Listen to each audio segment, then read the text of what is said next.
ഭക്ഷണവും വസ്ത്രങ്ങളും എല്ലാം നമുക്ക് വരും. പക്ഷേ ഇതൊന്നുമില്ലാത്ത വളരെ അധികം കുട്ടി നമ്മുടെ ചുറ്റിനും ജീവിക്കുന്നുണ്ട്. അങ്ങനെ ഒരുപാട് കഥയാണ് ഞാൻ ഇങ്ങനെ പറയാൻ പോകുന്നത്. എനിക്ക് കഥയുടെ പേരെന്താ അറിയാമോ? പണ്ട്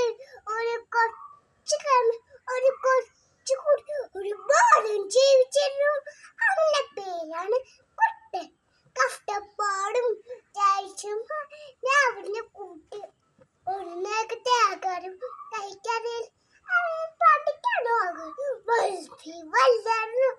ഒരു ദിവസം ബാബു കുട്ടനെയും കൂട്ടി അവന്റെ വീട്ടിൽ വീട് കൊണ്ടുപോയി.